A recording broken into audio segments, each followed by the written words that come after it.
Before we start, here is Rabbi David. And I just want to start with a small story that I personally had with Rabbi Wilhelm, I think in this actual room, if I'm not mistaken. Doesn't choose to be here, right? Yeah, it happened here. I once brought him something that I wrote,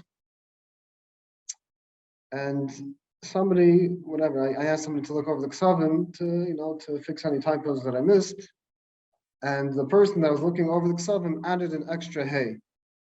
Hagahas, he wrote Hagah with an extra hey and a saf.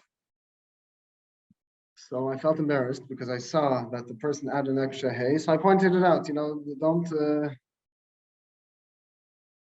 it was a mistake that somebody put in, and we'll take it out on the spot without a blink. It's prima godim. There's two ways to spell Hagahas. Hagahas, whatever. One hey, two hays. It just shows you such a big kiss in Torah, Kol Chadri Torah. So it's a tremendous vachayit and alibay. How much more so? After hearing such a story, you have to have a koch and limit Torah. Every single area of Torah you should be fluent in. So today's share, we're going to be briefly discussing the dinei harchakos. Dinei harchakos, the emissaries, the Beis Yosef in Simchot Tzaddik brings from a pasuk of Leisikra. There's a machlokes in the Rishonim. Is this a deraisa? It's only a smachta ba'alma. According to the Rambam, it's a deraisa. According to the Ramban, it's a derabanan. And in the Rambam himself, there's a machlokes, a poskim, if it's done shalai b'darechiba, if it's done b'darechiba. Not going to focus too much on that. Al Kopanim, we see that the dinei harchak have a smachta from the Torah already. So, derech klal, if it's brought down in the Chassidish Sfarim that the siman in Shulchan Aruch as a shtickle remes to what you're going to be learning. So I saw it's brought down in Siman Kuf Tzadik Hey. The Chaya Levi writes like this: that if you're nizar, if you're careful, dinei harchaka at ktsei ha'acharein Kuf Tzadik Hey, then uba yedzayin seifim yedzayin is toiv in a bracha. So it's a cute heart and it's emes. It's not true. Befrat, we know what the Gemara tells us in Shabbos by the Talmud. He learned so much. He was Mesham Shalom Talmud Chachamim Umeis Mechatze Yamav.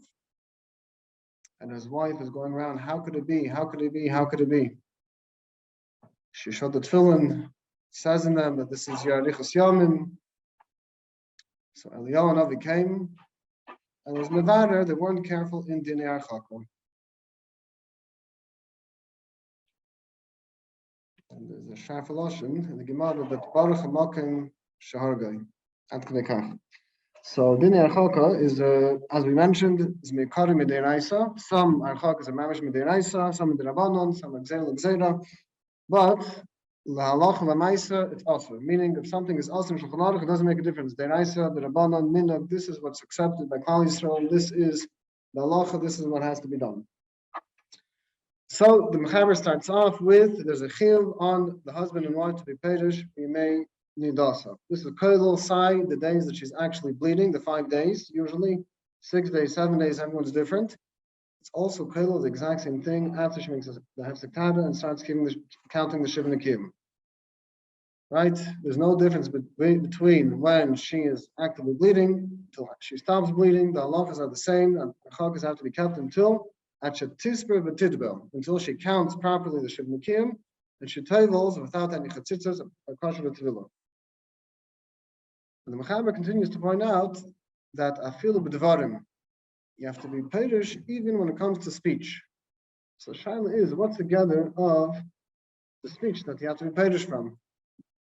So the Shach points out it's only things that are margel lidei erva, things that will lead to erva. That's the isser that you're not allowed to speak on them about them during the time of harchakos. Kalas reish is also an issue. So even though you may not be openly speaking about dvarim that bring towards erva, but ultimately kalas reish is something that's going to lead there also, right? So you have to be careful not to overstep it. On the other hand, we do have the place can write the Ber Meisha, the Debit Sinner Rav writes that, by the way, you're allowed to give compliments.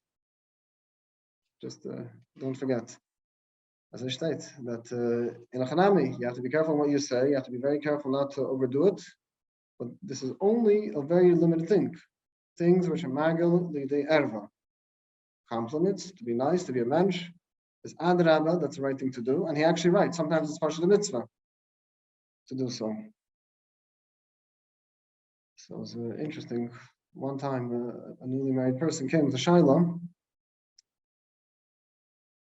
He's going crazy. He doesn't know what he's allowed to say, what he's not allowed to say. You know, every day he has a minhag. He writes kach v'kach to his Rebbitzin, and he doesn't know. Can he continue such a minhag? He didn't know the Hagdara. What am I allowed to say? What am I not allowed to say? It's mamish driving him crazy. So when we went through together in the Shach, he's Baruch Hashem, I'm a Clarkite. It's only these things which are also to speak about. So that's when it comes to Dibur. Then the Mechaber continues in Sif Beis. The Mechaber writes that there's an Isser of Negiah.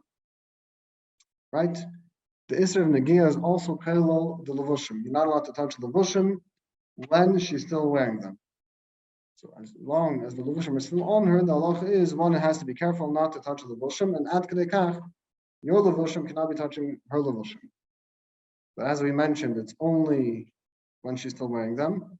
What can you learn out from here? You still have to do laundry. So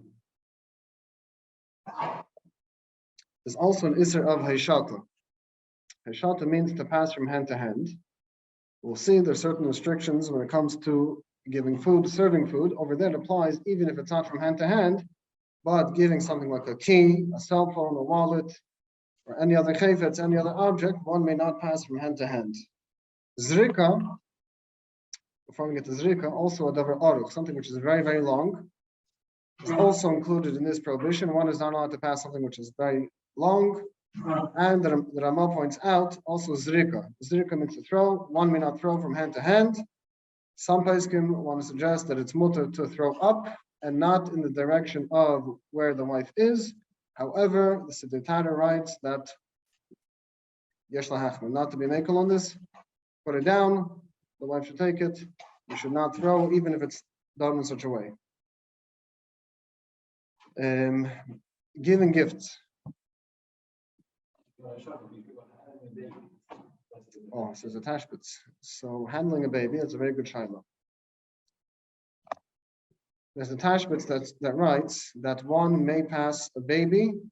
It's not that you're passing the baby. The baby is going mekayach atzmai from you to the other person's hand. And the mashal to understand it is given, you have a bird in your hand, and the bird goes from hand to hand by itself.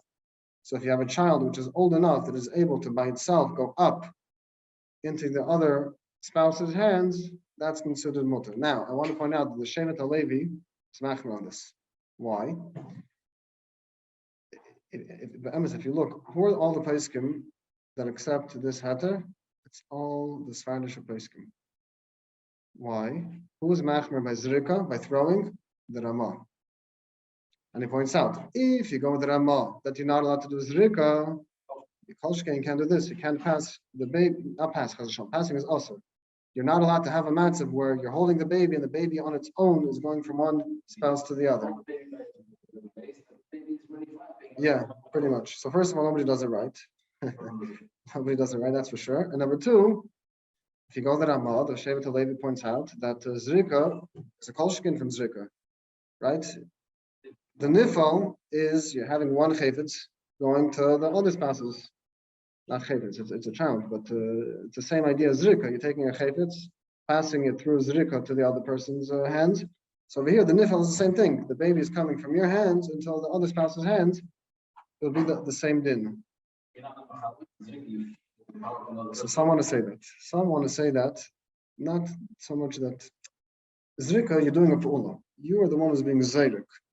Shaking a child, that's not you being zayrik, it's a child by themselves. Some say that, but again, it's not so recommended because practically, I'm telling you, nobody gets it right. They're always in Messiah, they always, they want to make sure the baby's okay, that nothing happens. So it's a very tricky thing to do properly. Okay. Let's go now to B'nai Hacker.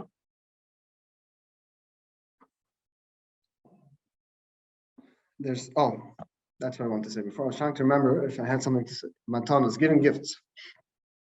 So Knesset Place in Silkotan Aleph points out that giving a matana, he writes, was so strongly that it's mutter.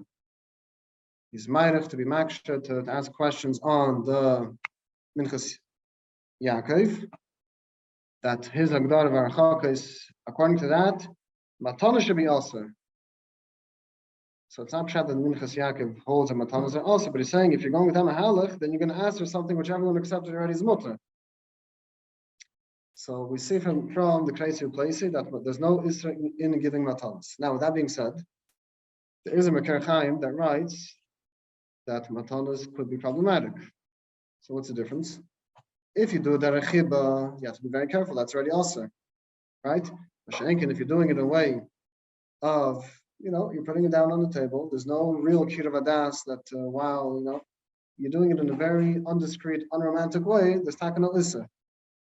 If you do it in a romantic way, that's also mishum hergel davar. You don't have to come out to matanas to answer it. It's also mishum hergel davar. It's a romantic act, which is also for itself. Now, when it comes to dinei heket, achila, right? We find 3 shittas in the Rishonim for the explanation of why this din is also, why one has to have a heker.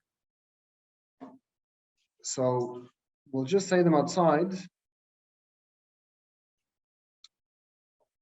but we'll see the halacha is only like one of the shittas of the Rishonim, and you can't jump to have the other kulas. According to the Rashba, that's how we paskin. There's no room to play around to be semach on other shittas, but we'll see it because it's the evening of Limon HaTorah. So we have shittas Rambam. The Rambam holds, what's the isra of eating together? It's mekaira achas. What does it mean, mekaira achas? Literally from one plate. That's the whole isra. If you have your own kaida, your wife has another kaida, each one is eating from a separate kaida. According to the Rambam, there's no isra, there's no problem.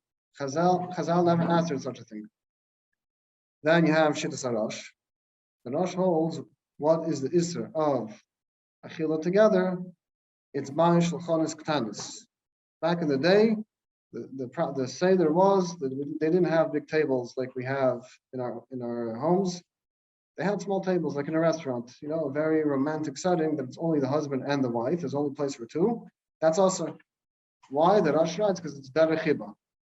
Since it's derech chiba, that's the isser. Then you have the shit of the Rashba and other Rishonim that no, we're medam this.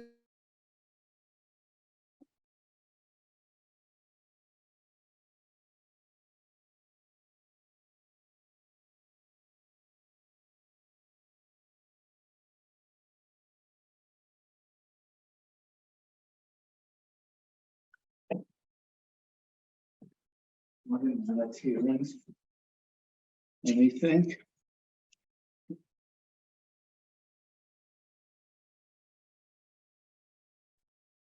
Yeah, it's not. Yeah.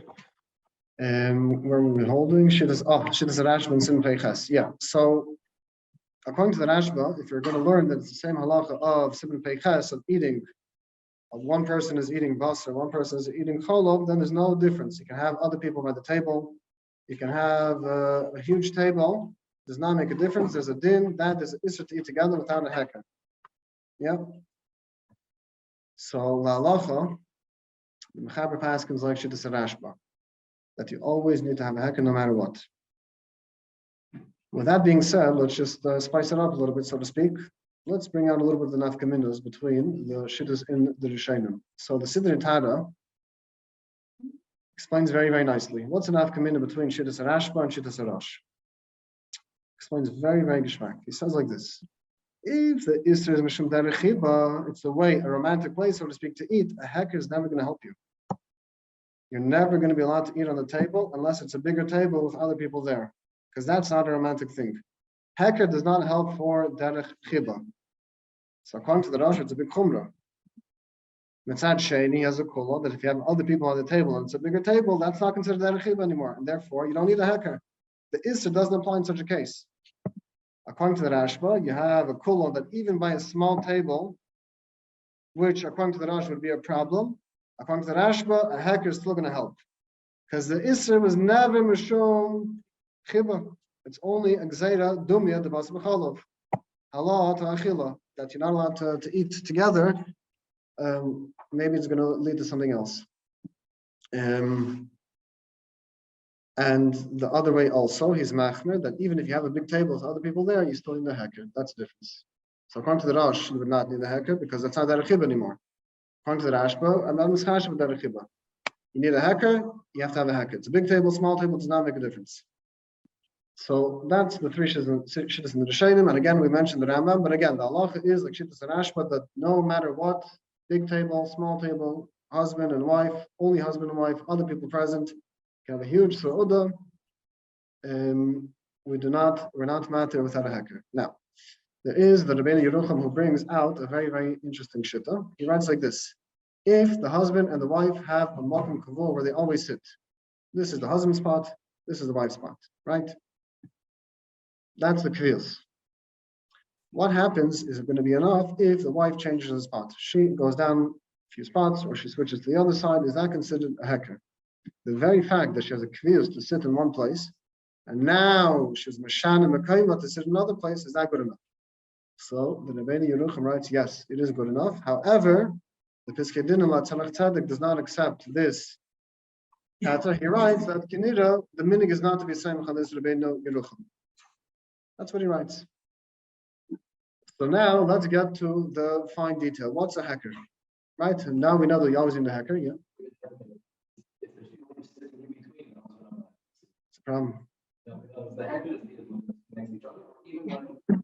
Filu, Shulchan Gadol, Filu, this person's eating on that side of the table, the other one's on the other table. Yes. Correct.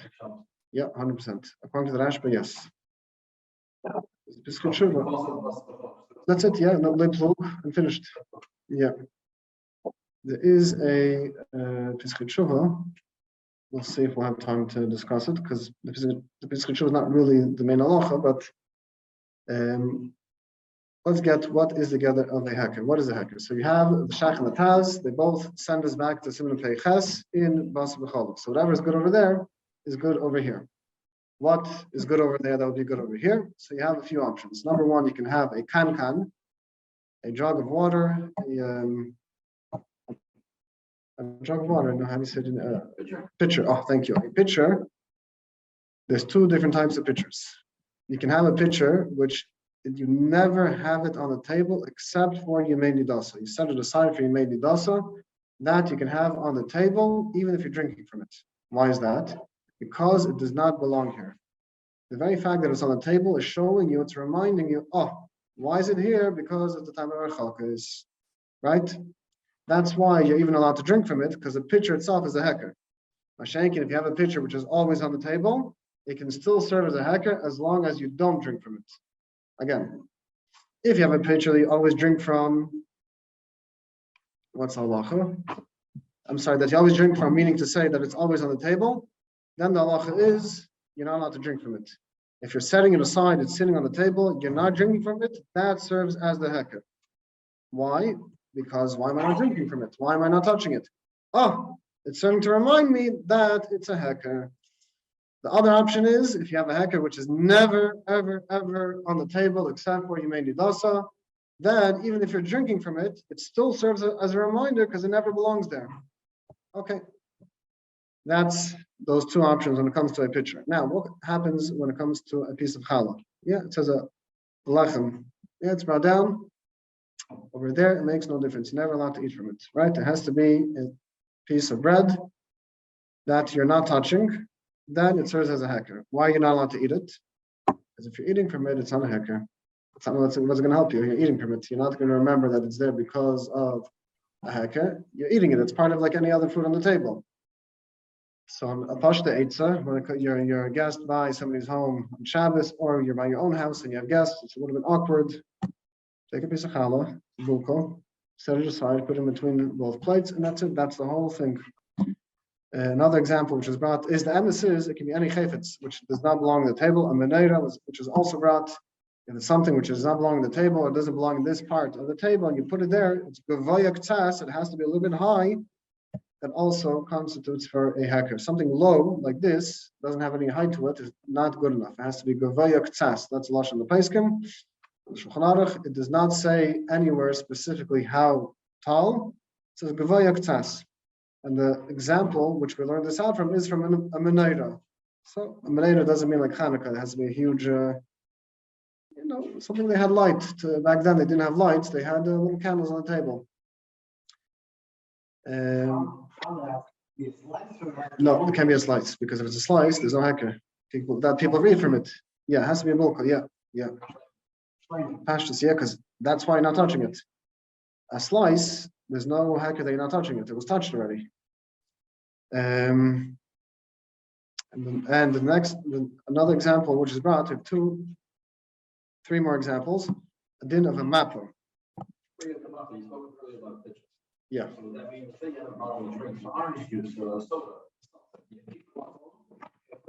Yes, a practical example. The fact that you're not using it, that's a hacker.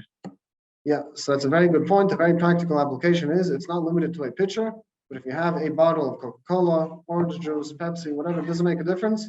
The fact that it's closed and not touched and nobody's drinking from it, this is the hacker. Nobody should touch it. No, it should be set aside. Once they start drinking, you lost your hacker. And then there's a din of a mappa. A mappa is you have a little placemat. One of the spouses, it's enough. If one of the spouses has a mappa, that's enough.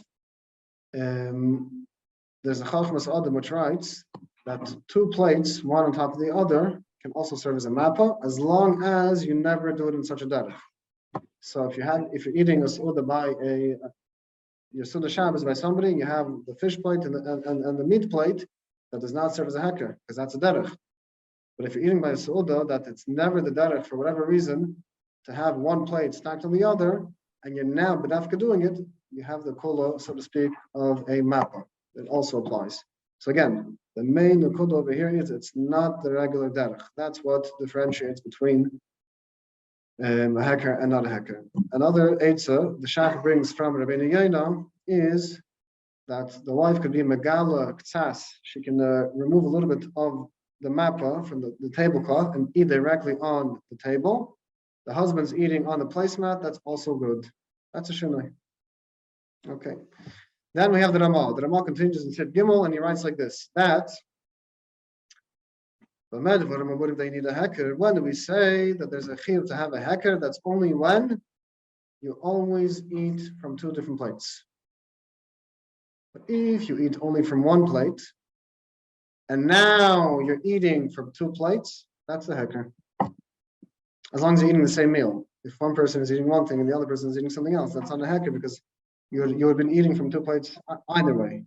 So if you're eating the same thing, and you always eat from one plate, and now you're eating from two plates, that's considered already a hacker.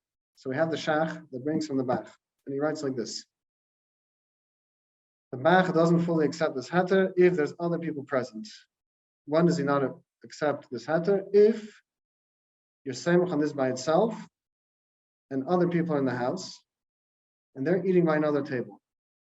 He says in such a case, the hacker of eating each person on their own plate is not strong enough. They have to be eating with you on the table.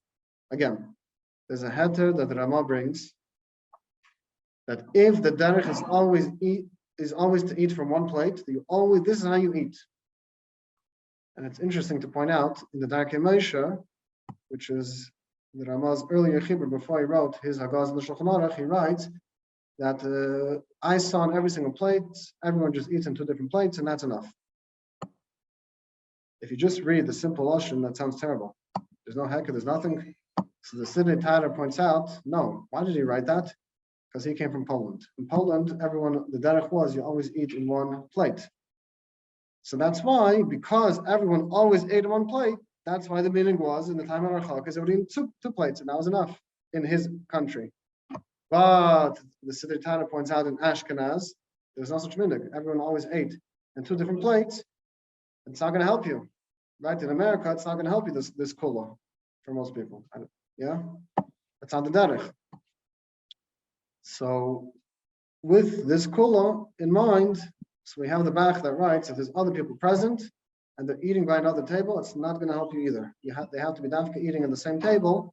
Then the two plates are going to help you. Likewise, the Ramah continues in Siv Gimel and he writes like this: that just like there's an isser to drink her leftovers, drink her leftovers, is also an isser to eat her leftovers, right? It says only explicitly by shtia. The Ramah writes it's the same thing when it comes to achila. There is an isser of eating and drinking the leftovers. Let's get to leftovers. Siv Daled. The Ramah writes it in Siv Gimel. So the Shach asks, why is he writing in Siv Gimel? It's the same din. So the Shach writes, why was he mechalekit? Because the Ramah based himself on the kuntras that he found. But the Shach learns differently that really achila shtia is one thing. So we know there's an isser, one is not allowed to eat, drink the leftovers of his wife's food. This is an isser which is only on the husband to wife. The husband is not allowed to eat or drink his wife's leftovers. What's the exception to this rule? So in the Ramah it's brought down that if you have another person which is mapsik between them, so the wife eats, somebody else eats, and then the husband eats, that's enough. It's not considered her leftovers anymore. Another example which is okay, another heter which is fine, is if you switch from keli to keli. You take, let's say, the food, the piece of chicken from her plate, you put it in your own plate, that's already fine. Even if you put it back to her original plate, it's still allowed. The Ramah also brings b'shem yesh emrim that if she left the room, she finished eating, obviously, and she left the room, that's also an acceptable heter that you're now allowed to eat her leftovers. If the wife was eating food and the husband did not know about it, she stepped out of the room and she started eating, there's no chiyuv on her to tell him, by the way, that was my food and you also eat my leftovers. Why is that? If you look at the Beis Yosef, he brings with the Shainim, because the whole Isra is Davka Derech Chiba. But over here, if he doesn't know about it, there's no Chiba. And therefore, there's no Isra. Likewise, the Pischei Teshuva points out that if he started eating Beheta, let's say she left the room, she came back in the middle, wasn't expecting it, the halacha is he's allowed to finish eating. Similarly, if she became a nida in the middle of the Su'udah, there's no Chiv on her to tell him. Since he started the heter, we're not matriach him to stop eating. I'm sure we have a few minutes. Okay, one more halacha. Sifhei, Shulchan Aruch continues that one is not allowed to sit down in his wife's bed. One is not allowed to sit down in his wife's bed. So, and it's included even if she's not in the room. One is not allowed to sit down in his wife's bed. The Pischei Teshuva points out if she's not in the city at all, then it's mutter. Obviously, you're not allowed to lay down in the bed, that's for sure. If yeshiva is also, for sure sitting is also. If sitting is also, then for sure laying down is also. However, there's a difference between him and her. In front of the husband, she's allowed to sit. Laying down is also b'fanav. She's not allowed to do it in front of him, according to one of the answers the Pischei Teshuva gives in the Taz. According to other places, it seemingly would be mutter to lay down in the same bed. And it's not in the same bed, in his bed, even if he's there. But the accepted practice is we're only matter in the case where the husband is not there. So the husband leaves, he's not in the room, then the wife is allowed to lay down in his bed. Shaloi b'fanav. So again, on the husband, it's much more strict. He's not allowed to sit in his wife's bed. For sure, he's not allowed to lay down in the bed. She is allowed to sit in his bed when he's there, but laying down, it's only when he's not there. And included in this isser is to sit on a safsel hamsnadned, a rocking chair, literally, right? If you have a sofa or any other chair that when you sit on it, you feel a nidnud, you feel the movement of each other. This is included in that isser. If it's a heavy piece, where the fact that you're sitting is you're not going to feel each other's movement, that's not a problem.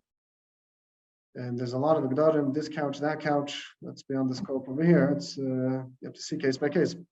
Begashmis, what do you feel? If you just feel, slight movement in the couch, that's not necessarily the Isra. If you feel mamash of movement and nidnud, because a person sat down, that's a different story.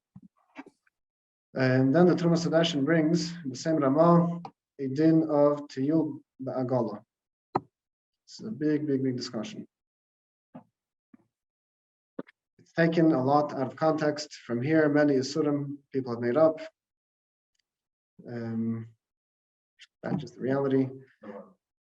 From the Isra of Tiyul Ba'agala, the Sfina, whatever it is, it's been extended to Kol Minei Dvarim, which after just a few minutes, we'll briefly speak about it. The Trumas Hadashin writes that if you're going from the ear to ear, you're going for the purpose of a trip, the halacha is there's no problem to go together in the car. Obviously, you have to be careful. You're not touching each other. There should be a space in between you. It shouldn't be directly beside each other. However, that's not considered derech chiba. Why? Because you can take a taxi with anyone. You have Uber share today, Uber with other people. So you can have a nashim nachrim, people you never knew, you never met. To go ear to ear for a travel to get to a destination is definitely not derech chiba. So there's no issue to do so with one's wife. With that being said, however, he writes that to go l'tayil beganis of the pardesim is an issur. Or he says it's not bothered to be matter such a thing. Why? That's already considered a chiba. So from here, people learned out, you're not allowed to go on vacation, you're not allowed to do this, you're not allowed to that. The issur in the Trumas Hadashin is you're not allowed to go for a leisure ride. The ride itself is for the purpose of l'tayil beganis b'pardesim. Now, how far do we take it? What about walking in a park? Can you walk in a park together? So the Aruch HaShulchan is machmer not to do so because it's the same as Svarim. But if you're walking together, beganis b'pardesim, it's almost the same thing. What's the difference? It's not accepted by everyone. Some are mekel. There's other people in the park. It's not completely secluded. There's other people there. That's the accepted psak. If you're going to a public area, so to speak, that is not just secluded husband and wife, if you're going for a walk, again, you're not allowed to be romantic. That's for sure also. You're just going for a casual walk. There's people in the park. You're just walking through. And the paiskim are mekel. Now, here's the $1 million question. What happens if I'm going to the park, and in the park I'm going to go for a walk? Am I allowed to drive there, just husband and wife, to get to the park? So Knei Beisim, Rav Ransdorfer, Eretz Yisrael, writes clearly that it is allowed, because ultimately, right now, the trip is the shem halicha b'makom l'makom. And the Be'er Moshe paskins also similarly. Okay, there's a lot more to learn. This is not all the dinei harchaka. There's a lot to learn, and even everything we mentioned, we can spend hours and hours and hours covering. But this is Aschala Taiva. Continue learning Be'ez Hashem. Yeah.